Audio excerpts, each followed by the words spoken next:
अस्सलामुअलैकुम viewers, welcome to exploring पाड़ा। तो आज का हमारा डिस्कशन का टॉपिक है विटामिन ए।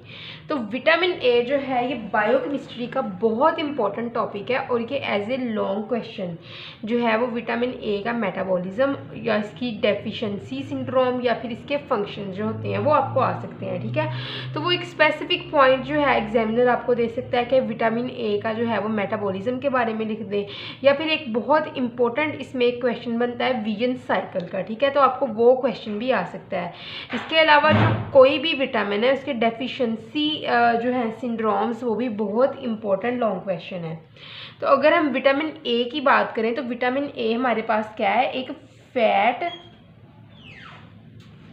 सोल्यूबल विटामिन है। Fat soluble vitamin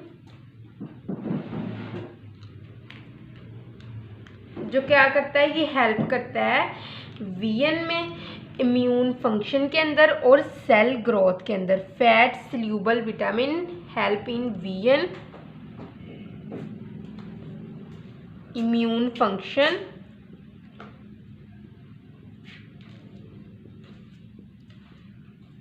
and cell growth, और सेल को ग्रो करवाने के अंदर ये यूज़ होता है। तो ये डेफिनेशन है विटामिन ए की कि एक फैट सोल्यूबल विटामिन है जो हेल्प करता है in vision, immune function and cell growth. ठीक है, तो अगर हम फार्म्स की बात करें कि इसकी कितनी फार्म्स होती हैं विटामिन ए की, तो इसकी 2 फार्म्स होती हैं हमारे पास।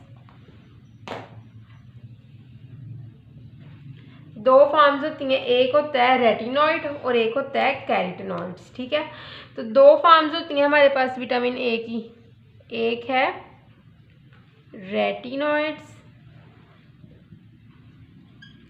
और दूसरी क्या होती है, कैरोटिनॉइड्स। तो जो रेटिनॉइड्स है हमारे पास, ये कौन सा होता है विटामिन ए, ये हम लेते हैं एनिमल प्रोडक्ट्स से। ठीक है, तो एनिमल प्रोडक्ट्स के अंदर जो है वो लिवर है, फिश, एग्स और बहुत से डेयरी प्रोडक्ट्स जिसके अंदर है हमारे पास मिल्क, चीज़ एंड बटर। ठीक है, और अगर हम बात करें कैरोटिनॉइड्स की, तो कैरोटिनॉइड्स ऑब्टेन किए जाते हैं कलरफुल वेजिटेबल्स एंड फ्रूट्स, जिसके अंदर है हमारे पास कैरेट, स्पाइनच एंड मैंगोज। ठीक है, तो इनसे कैरोटिनॉइड्स को ऑब्टेन किया जाता है। ठीक है, तो अगर हम रेटिनॉइड की फर्दर बात करें, जो रेटिनॉइड है, रेटिनॉइड की फर्दर कैटेगरीज भी हैं हमारे पास। ठीक है, तो इसकी टाइप्स देखते हैं हम रेटिनॉइड की टाइप्स। ठीक है, टाइप्स ऑफ रेटिनॉइड, तो ये बहुत इम्पोर्टेंट शॉर्ट क्वेश्चन है। ठीक है, तो ये टाइप्स के अंदर आते हैं रेटिनॉल, सेकंड है retinal and at the end है रेटिनोइक एसिड। ठीक है,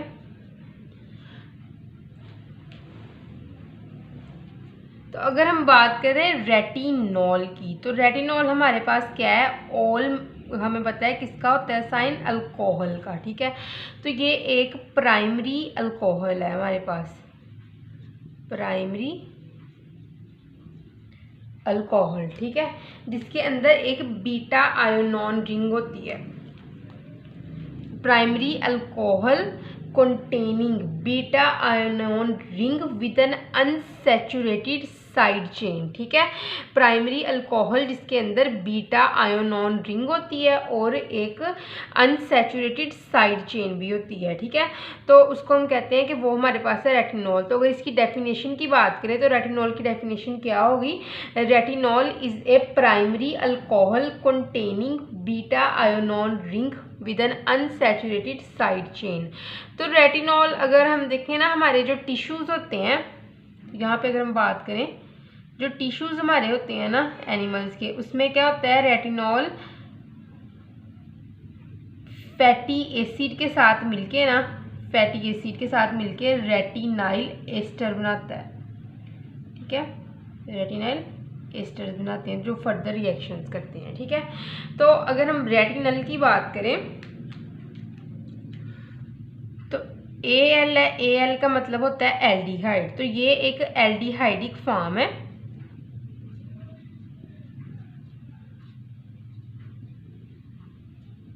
जो किस तरह बनता है, ऑक्सीडेशन से।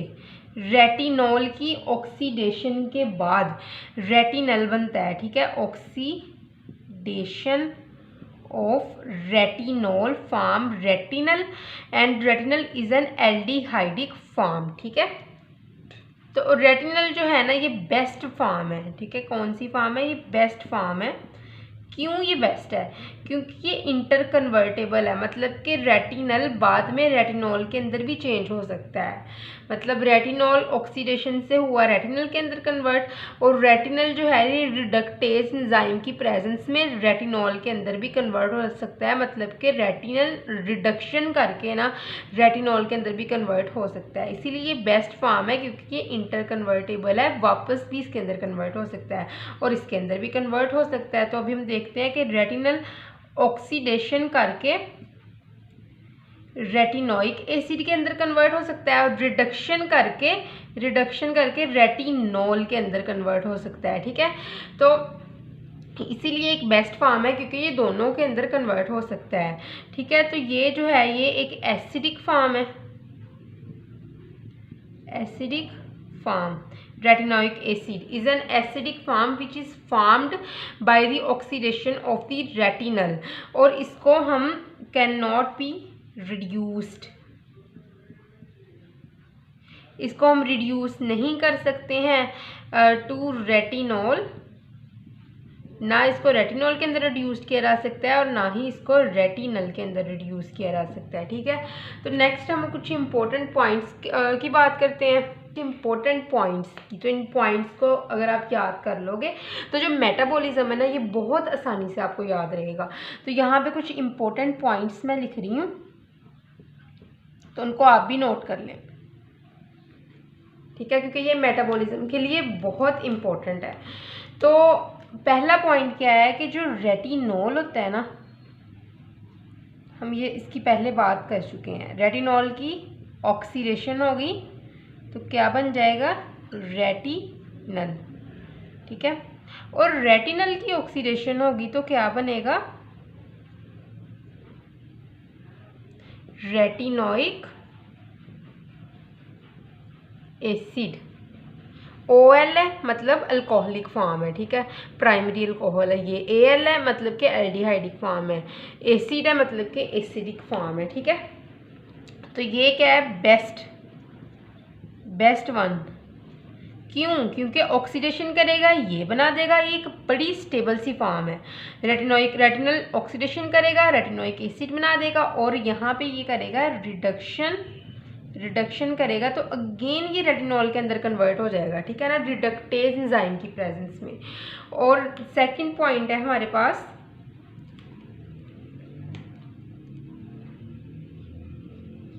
सेकंड पॉइंट क्या है कि जो रेटिनॉल है ना हमारे पास ये कंबाइन करेगा फैटी एसिड के साथ, फैटी एसिड के साथ, और बना देगा रेटिनाइल एस्टर्स, क्लियर। और थर्ड पॉइंट हमारे पास है, बड़ा ये इम्पोर्टेंट पॉइंट है कि बीटा कैरोटीन ना,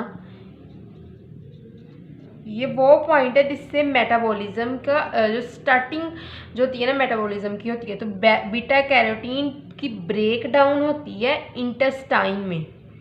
beta carotene break down in intestine to form 2 retinals, 2 retinals ये बनाता है इंटेस्टाइन के अंदर टूट के बीटा कैरोटीन।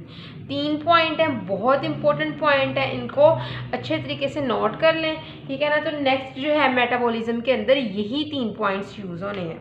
तो नेक्स्ट हम बात करते हैं विटामिन ए की डेली रिक्वायरमेंट्स, डेली रिक्वायरमेंट्स। और फिर हम बात करते हैं इसके मेटाबॉलिज्म की। तो डेली रिक्वायरमेंट्स, वैसे तो इसके बाद बेसिकली मुझे मेटाबॉलिज्म ही शुरू करना चाहिए था। ये डेली रिक्वायरमेंट्स बहुत ही छोटा सा है, 2-3 लाइनों का, इसीलिए मैंने यहाँ पे बोर्ड की जगह थी तो मैंने कहा इधर ही बता दूँ। तो अगर हम डेली रिक्वायरमेंट्स की बात करें तो मेल्स में ना, तो इसकी रिक्वायरमेंट होगी वो क्या होगी, 700 माइक्रोग्राम पर डे। और अगर हम फीमेल्स में देखें तो ये क्या होगी रिक्वायरमेंट, 600 माइक्रोग्राम पर डे। लेकिन लैक्टेशन और प्रेगनेंसी में जो रिक्वायरमेंट होती है वो डिफरेंट होती है, ठीक है ना, फीमेल्स के अंदर। तो रिक्वायरमेंट जो होगी लैक्टेशन और प्रेगनेंसी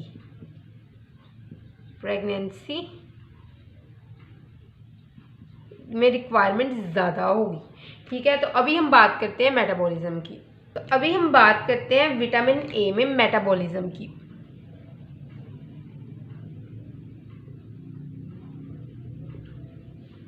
ठीक है, तो सबसे पहले क्या होता है कि हमारी डाइट में विटामिन जो है वो ए, वो 2 फॉर्म्स में होता है, ठीक है। हमारी डाइट में, our diet contain 2 forms of the vitamin A जो होगा हमारी डाइट में उसकी 2 फॉर्म्स होंगी।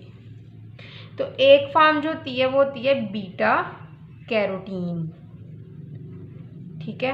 और दूसरी फॉर्म हमारे पास कौन सी होती है, रेटिनाइल एस्टर। मतलब जो फॉर्म्स हमारे अंदर मोस्टली पाई जाती हैं वो 2 फॉर्म्स होती हैं, ठीक है। एक होती है बीटा कैरोटीन की फॉर्म और एक होती है रेटिनाइल एस्टर की फॉर्म। इसे रेटिनाइल एस्टर में से अगर हम फैटी एसिड को एक्सक्लूड कर दें, निकाल दें, तो हमारे पास पीछे क्या बचेगा, रेटिनॉल, ठीक है। ये बहुत इंपॉर्टेंट जो है वो पॉइंट है। तो अब हम देखते हैं कि इंटेस्टाइन में क्या होता है। इंटेस्टाइन, तो अगर हम इंटेस्टाइन में देखेंगे कि बीटा कैरोटीन की ब्रेक डाउन होती है। रिएक्शन स्टार्ट कहाँ से होता है, बीटा कैरोटीन में। यहाँ पे आपको पॉइंट समझाऊंगी और यहाँ पे मैं उसको जो है वो एक्सप्लेन कर दूंगी, ठीक है। तो बीटा कैरोटीन टूटती है इंटेस्टाइन के अंदर और क्या बना देती है, हमारे पास 2 रेटिनल्स। और जो इंजाइम यहाँ पे यूज होता है वो होता है डीऑक्सीजनेज,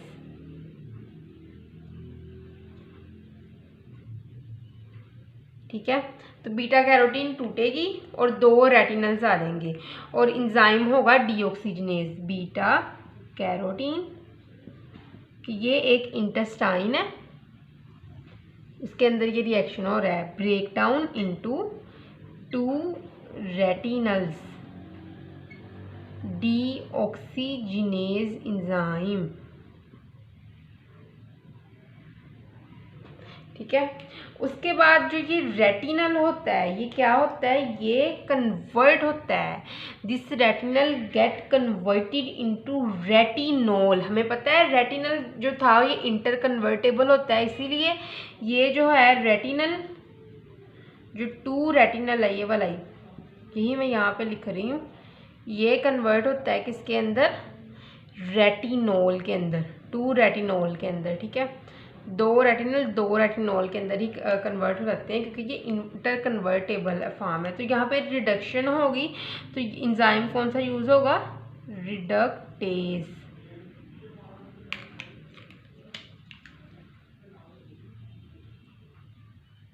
रेटिनॉल, इंजाइम कौन सा यूज हुआ, रिडक्टेज, ठीक है। अब जो रेटिनॉल है ये कंबाइन करता है फैटी एसिड के साथ और क्या बन जाता है, रेटिनाइल एस्टर।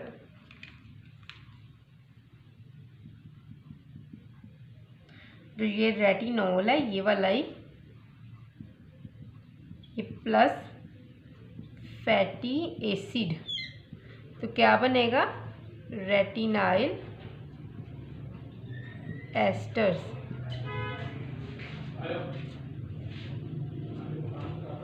फैटी एसिड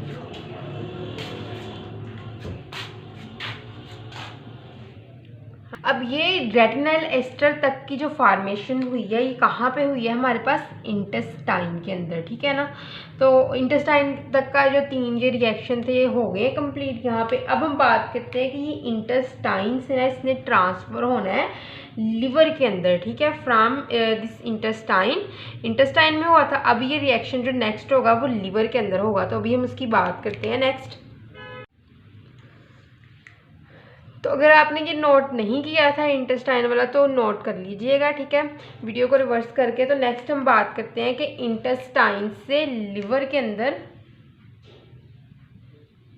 किस तरह होना है ट्रांसफ़र इंटेस्टाइन टू लिवर, ठीक है। तो इंटेस्टाइन से अब लिवर के अंदर जब ट्रांसफ़र होना है तो किसके ज़रिए होना है? लिम्फ्स के ज़रिए, लिम्फ, ठीक है, लिम्फ की मदद से होना है। डायरेक्ट इंटेस्टाइन से लिवर के अंदर ट्रांसफ़र जो नहीं होना है। तो लिम्फ के अंदर ना जो रेटिनाइल एस्टर्स होते हैं ना लिम्फ में, जब इनका ट्रांसफ़र होना है तो ये कन्वर्ट हो जाने हैं साइलोमाइक्रोन्स के अंदर, साइलोमाइक्रोन्स, ठीक है। और जब ये जाने हैं ना लिवर में, तो लिवर में कौन सी फॉर्म होनी है? ये हमारे पास क्या है? लिवर, ठीक है। ये क्या थे? लिम्फ। लिम्फ के अंदर क्या है? साइलोमाइक्रोन्स, रेटिनाइल एस्टर, ठीक है ना।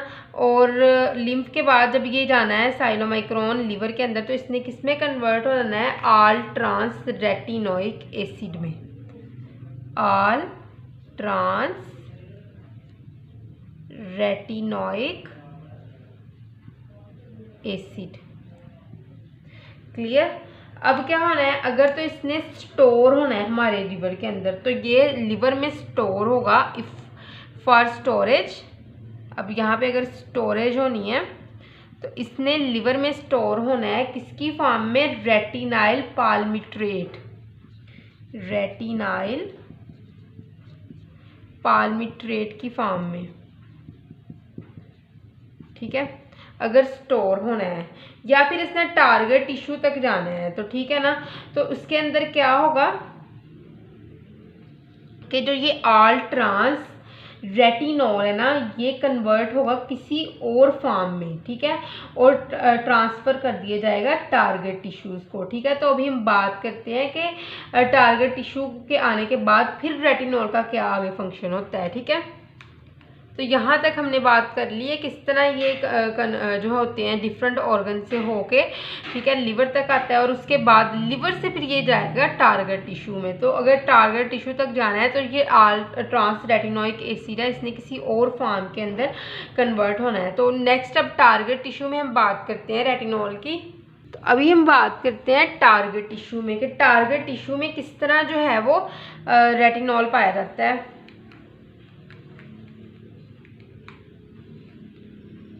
टारगेट टिश्यूज, तो लिवर से ही यहाँ पे ट्रांसफ़र होती है टारगेट टिश्यू में, और कभी कभार ये स्टोर हो जाता है क्योंकि मोस्टली जो होता है विटामिन ए लिवर में ही स्टोर होता है, और कभी कभार ये होता है टारगेट टिश्यूज तक इसको जो होता है वो ट्रांसफ़र कर दिया जाता है, क्लियर।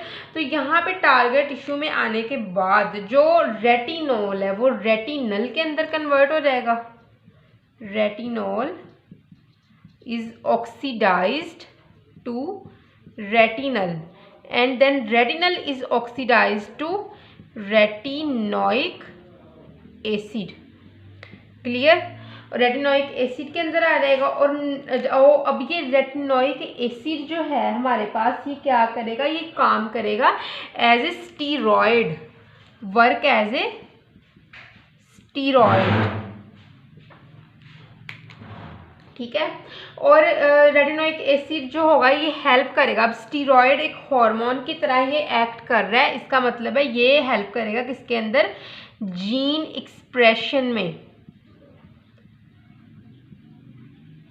ये रेटिनोइक एसिड जो होता है ये बाइंड कर जाता है, bind two receptor, specific receptor. कहाँ पे होता है रिसेप्टर? इन न्यूक्लियस, ठीक है, न्यूक्लियस के अंदर।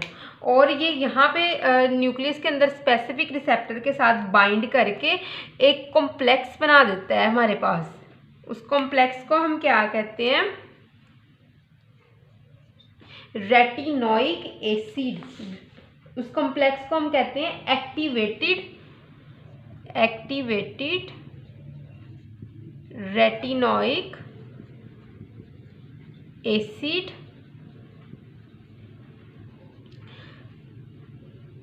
Receptor complex. ठीक है, तो क्या होगा? रेटिनोइक एसिड बाइंड कर जाएगा स्पेसिफिक रिसेप्टर जो न्यूक्लियस के पास होता है, ठीक है, न्यूक्लियस, टारगेट टिश्यू का न्यूक्लियस। और अब क्या होगा कि एक्टिवेटेड रेटिनोइक एसिड रिसेप्टर बन जाएगा इस बाइंडिंग करने के बाद। अब जो ये एक्टिवेटेड रेटिनोइक एसिड रिसेप्टर का कॉम्प्लेक्स है ना, ये इंटरैक्ट करेगा,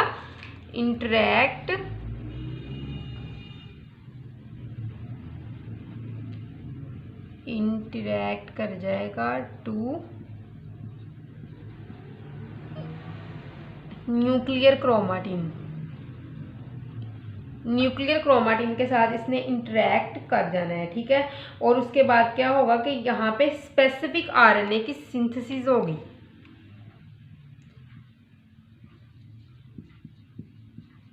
तो इस इंटरेक्शन के बाद जो कॉम्प्लेक्स बनेगा, इसने न्यूक्लियर क्रोमाटिन के बाद के साथ इंटरेक्ट कर जाना है इस कॉम्प्लेक्स ने, और स्पेसिफिक आरएनए बनाना है, specific RNA synthesis take place. अब ये आरएनए है ना, ऑब्वियसली इसने एक स्पेसिफिक आरएनए है तो इसने ऑब्वियसली एक स्पेसिफिक प्रोटीन बनानी है, स्पेसिफिक प्रोटीन, ठीक है। तो इसी तरह ये जो प्रोटीन है इसने एक स्पेसिफिक फंक्शन परफॉर्म करना है, ठीक है ना। तो इसी तरह जो है रेटिनॉइड ये कंट्रोल करता है expression of the gene for keratin. Keratin के लिए बहुत से एपिथेलियल टिश्यूज जो बॉडी के हैं उसके अंदर केराटिन के लिए, केराटिन की प्रिपरेशन के लिए जो जीन एक्सप्रेशन करता है ये मोस्ट टिश्यूज के अंदर ये करता है, ठीक है ना, मोस्ट एपिथेलियल टिश्यूज के अंदर ये करता है। इसके बाद हम बात करते हैं फंक्शन ऑफ द और role of the vitamin A की। अभी हम बात करते हैं विटामिन ए के फंक्शंस की। फंक्शंस और roles of the vitamin A. तो विटामिन ए के फंक्शंस बहुत ज़्यादा हैं। ये जो है ये सेलुलर ग्रोथ के अंदर, सेलुलर डिफ्रेंशिएशन के अंदर यूज़ होता है, रिप्रोडक्शन के अंदर यूज़ होता है, विजन जो है उसको इम्प्रूव करता है विटामिन ए, ठीक है ना। इसकी डेफिशिएंसी बहुत ज़्यादा सीवियर हो सकती है, इवन कि इससे ब्लाइंडनेस भी हो सकती है, ठीक है ना। तो अभी हम बात करते हैं एक बहुत इंपॉर्टेंट फंक्शन है विटामिन ए का, जो कि एज ए लॉन्ग भी आ सकता है, ठीक है ना। तो एक पार्ट ये आ सकता है लॉन्ग का कि हाफ लॉन्ग में विटामिन ए के जो है डेफिशिएंसी हो रहा है और हाफ में ये विजुअल साइकिल वो दे दे, ठीक है ना। तो ये वैसे बहुत इंपॉर्टेंट क्वेश्चन है विजुअल साइकिल का, ठीक है। विजुअल साइकिल के अंदर क्या है कि विटामिन ए जो होता है ना, ये एक विजुअल कंपोनेंट होता है, visual component of rod sales and cone cells. तो अभी हम यहाँ पे बात करते हैं रॉड सेल्स की। तो जो रॉड सेल्स होते हैं ये मिलके बने होते हैं एक कॉन्जुगेटेड प्रोटीन से, जिसको हम कहते हैं कि वो कॉन्जुगेटेड प्रोटीन हमारे पास क्या है? Rhodopsin. Rhodopsin is a conjugated protein, ठीक है।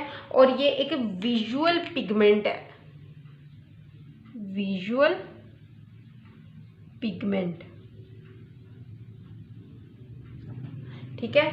और ये क्या होता है? ये जो रोडोप्सिन है हमारे पास, ये रेटिना के अंदर पाया जाता है, ठीक है ना, रॉड सेल्स के अंदर, ठीक है। तो रोडोप्सिन क्या है? ये एक विजुअल पिगमेंट है found in the rod sales in retina, और ये मिलके बना होता है रोडोप्सिन। अगर हम देखें किस चीज़ों से मिलके बना होता है, 11 सिस रेटिनल प्लस ऑप्सिन।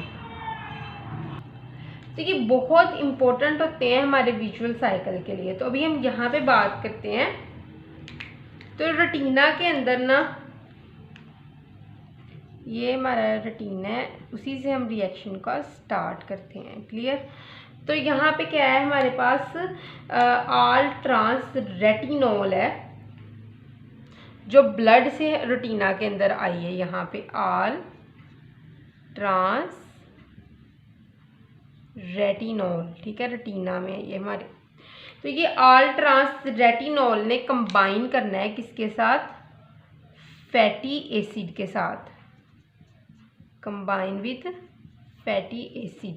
और क्या बना देना है, हमें पता है रेटिनॉल कंबाइन करके फैटी एसिड के साथ रेटिनाइल एस्टर बनाता है। तो यहाँ पे क्या बन जाना है, आल ट्रांस, और रेटिनॉल की जगह हम क्या लिख देंगे, रेटिनाइल एस्टर, क्योंकि ये फैटी एसिड के साथ रिएक्ट किया था।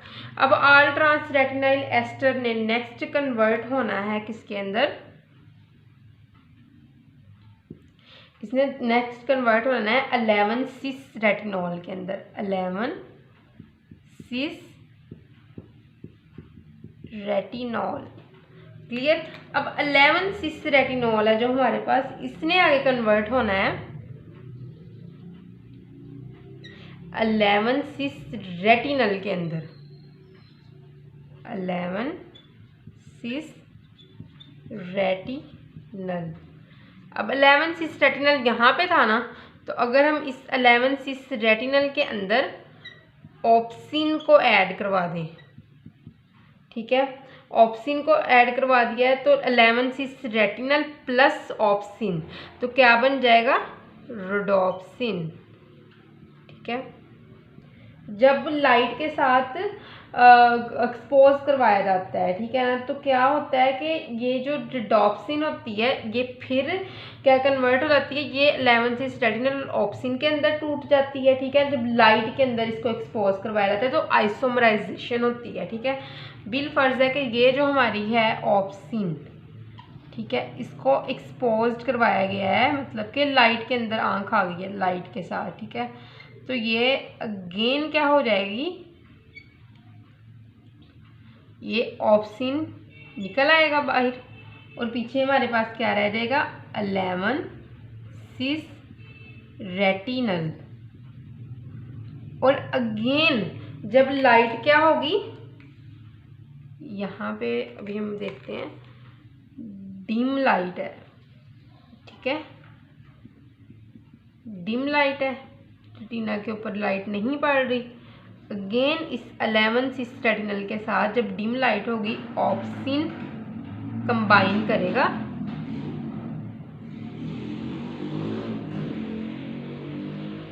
और रिडॉप्सिन बना देगा, जो हेल्प करेगा किसके अंदर, डिम लाइट के अंदर देखने में। ठीक है, तो विजुअल साइकिल भी अभी हमने समझ लिया है। तो अभी हम बात करते हैं रिप्रोडक्शन की, कि जो विटामिन ए है ये रिप्रोडक्शन के में किस तरह हेल्प करता है, रिप्रोडक्शन। तो अगर हम रिप्रोडक्शन की बात करें तो रेटिनॉल और रेटिनल ये नॉर्मल रिप्रोडक्शन के लिए बहुत ज़्यादा ज़रूरी होते हैं। कौन कौन सी चीज़ें, retinol and retinal,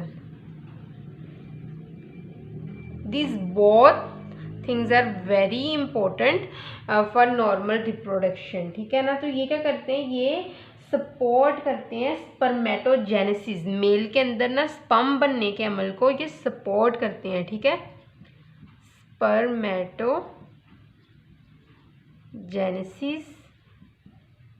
in male, mails के अंदर ये स्पर्मेटोजेनेसिस के प्रोसेस को सपोर्ट करते हैं। ठीक है, और रेटिनोइक एसिड जो होते हैं ना, ये इनएक्टिव होते हैं रिप्रोडक्शन को मेंटेन करने में। ठीक है, और विजुअल साइकिल में इनका कोई काम नहीं होता है रिप्रोडक्शन या विजुअल साइकिल को मेंटेन करने में। ठीक है, retinoic acid are inactivated in maintaining reproduction and visual cycle.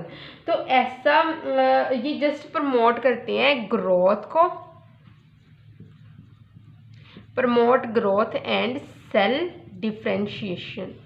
तो ये भी एक अच्छा ही इनका प्रोसेस है। लेकिन कोई भी ऐसी प्रेग्नेंट लेडी, ठीक है, जिसको जस्ट रेटिनोइक एसिड ही दिया जाएगा, ठीक है ना, तो उसके अंदर जो फीटस होगा वो डिफेक्टिव हो सकता है, ब्लाइंड हो सकता है, ठीक है ना।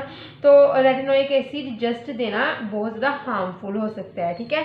और मेंटेनेंस अब अगर हम बात करें नेक्स्ट रिप्रोडक्शन के बाद, तो यहाँ पे है मेंटेनेंस ऑफ एपिथेलियल सेल्स, ठीक है। तो विटामिन ए जो होता है ये एसेंशियल होता है normal differentiation of epithelial tissues. तो इसेंशियल होगा for normal differentiation of epithelial tissues, ठीक है। एपिथेलियल सेल्स मिलके एपिथेलियल टिश्यूज ही बनाते हैं, तो इनकी नॉर्मल जो है अरेंजमेंट के लिए एपिथेलियल सेल्स की और नॉर्मल डिफ्रेंशिएशन एपिथेलियल टिश्यूज के लिए बहुत इंपॉर्टेंट होता है। तो नेक्स्ट हम बात करते हैं इसकी डेफिशिएंसी सिम्टम्स की। तो अभी हम बात करते हैं deficiency symptoms of vitamin A, ठीक है। तो अगर हम डेफिशिएंसी सिम्टम्स की बात करते हैं तो विटामिन ए जो होता है इससे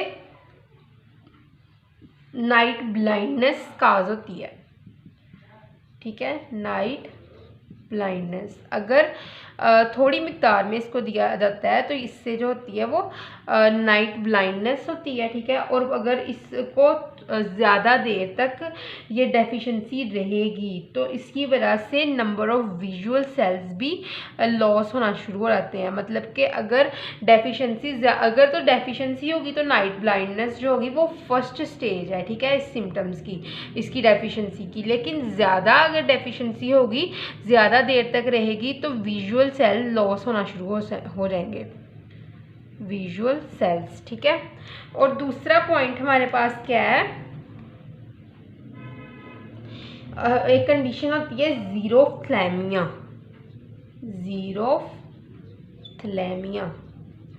तो इस कंडीशन के अंदर क्या होता है, बहुत सीवियर डेफिशिएंसी होती है, सीवियर डेफिशिएंसी इतनी सीवियर होती है कि जो कॉर्निया होता है ना वो ड्राई होना शुरू हो जाता है, ड्राई कॉर्निया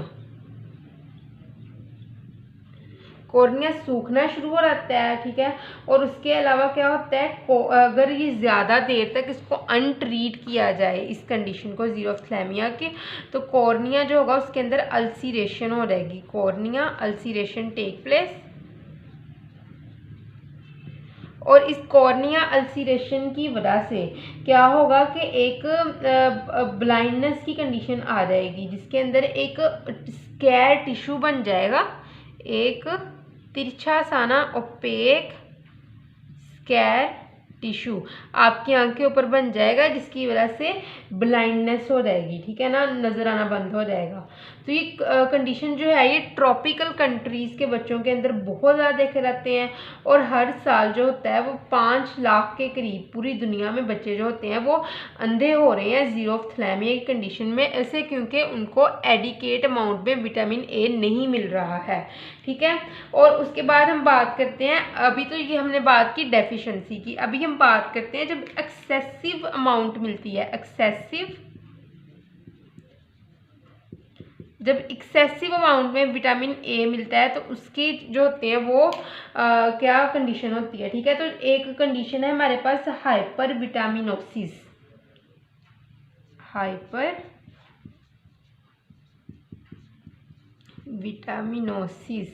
ये वो कंडीशन है जिसमें एक्सेसिव अमाउंट में जो होता है वो विटामिन ए का इंटेक हो जाता है, ठीक है।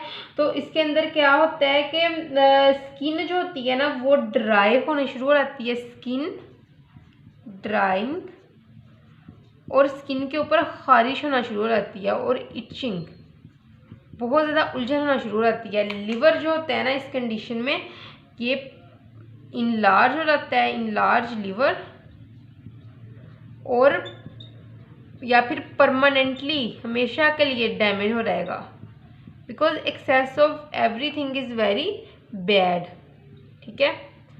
कि लिवर परमानेंटली डैमेज हो गया है एक्सेस अमाउंट में इसको लेने से, ठीक है।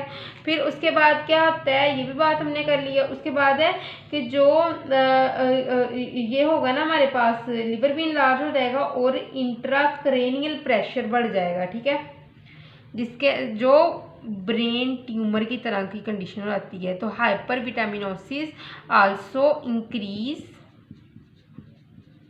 इंट्राक्रेनियल प्रेशर बढ़ेगा। तो ये कंडीशन जो होती है ये मिमिक करती है ब्रेन ट्यूमर को। इसके अंदर जो सिम्टम्स होते हैं वो ब्रेन ट्यूमर के सिम्टम्स के साथ रिलेटेड होते हैं, ठीक है। तो जो होती है ना प्रेग्नेंट वूमन, उसको तो कभी भी एक्सेस अमाउंट में विटामिन ए नहीं लेना चाहिए, क्योंकि ये क्या करता है, ये बाय बर्थ डिफेक्ट पैदा कर देता है डेवलपिंग फीटस के अंदर, ठीक है। तो हमने अब विटामिन ए की जो है वो टाइप्स भी पढ़ ली हैं, विटामिन ए की जो है वो सोर्सेज भी देख ली हैं, फिर उसके बाद विटामिन ए के अंदर की डेली रिक्वायरमेंट्स भी देख ली हैं, मेटाबॉलिज्म भी देख लिया है, फंक्शन, डेफिशिएंसी और एक्सेसिव जो है अफेक्ट वो भी देख लिए हैं, ठीक है। तो आई होप सो कि आपको विटामिन ए की समझ लगी होगी, लेकिन किसी भी किस्म के कन्फ्यूजन तो आप कमेंट सेक्शन में पूछ सकते हैं। थैंक यू सो मच, अल्लाह हाफिज़।